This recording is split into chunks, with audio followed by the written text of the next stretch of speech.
This April, the Tennessee Aquarium is staying busy once again and has a whole new thing of events lined up in support of a particular species. Today we have Alison Pryor back to tell us all about it. Thanks for making the time to be here again, Alison. Thanks for having me, Amelia. Always love coming here. Well, thank you for coming once again. Well, tell me about, specifically, we're kind of focusing on the Laurel Dace species. Can you give me a background really about that for people who might have no idea what that is? Yeah, so the Laurel Dace, it's a small minnow. It's a species of fish that's critically endangered. In fact, really in the top 10 endangered fish in North America when it comes to freshwater. And across the entire planet, it's only found right here in our backyards, north of Chattanooga, up on Walden Ridge. So generally outside of Spring City. And so what you're seeing here are some photos flashing up on your screen. Our scientists have been monitoring this fish because it is endangered.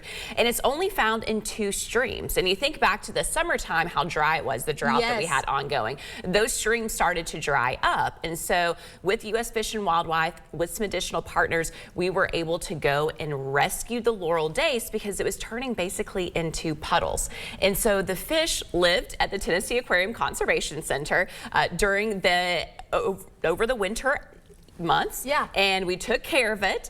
And just a few weeks ago, our Conservation Institute scientists were allowed to release it, reintroduce it back into its native streams as those water levels returned. So we've had this wonderful story of taking care of this fish, being able to monitor it with the drought, release it back into its native habitat. So the next step is that we need to pay attention in the months ahead, in the years ahead. We kept a few of those fish back with us at the Conservation Institute to form an ARC population. So we need to do genetic research, the care of those fish, the monitoring in the years ahead for any drought. So this is where the fun comes in. Now that everybody knows the background, I know that was a lot of background. No, for sure. Is that on May 17th, the first time that we've ever done this, we are doing a fundraiser 5K and family fun run. How fun is that? So this is your first time ever doing an event like this? This is the first time ever that we've done an event like this. So hopefully the aquarium is going to turn out well. We're really excited about it. So fun. We have some amazing staff and volunteers who have been working on it. And so if you're into running, we have the 5K for you. There you go. It's going to be at 8 a.m. on May 17th.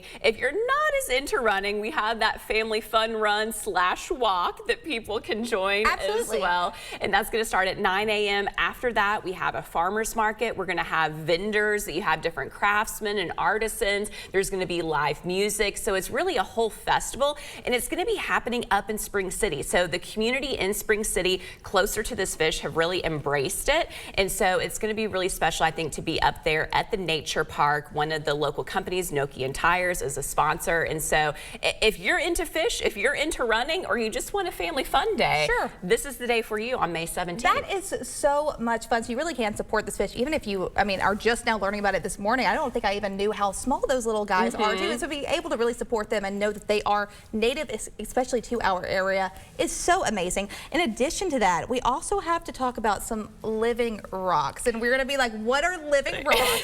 Tell me about the mussels project you guys have going on. So we have a new mussels exhibit at the Tennessee Aquarium. If you go into our Ridges to Rivers gallery, right across from the sturgeon exhibit, that's going to be our new mussels exhibit. Here you're seeing some of our conservation scientists working out in the Duck River in Middle Tennessee, which has a huge diversity of mussels, about 70 species of mussels that are freshwater in the Duck River in Middle Tennessee. And they're found in all 3 grand divisions of Tennessee, East, Middle, and West. And so that's what we're really kind of cheering them on in the story for our freshwater system here in Tennessee. So make sure you're checking out the new exhibit. What makes mussels so special is they filter and clean our water. So naturally, that's part of our process.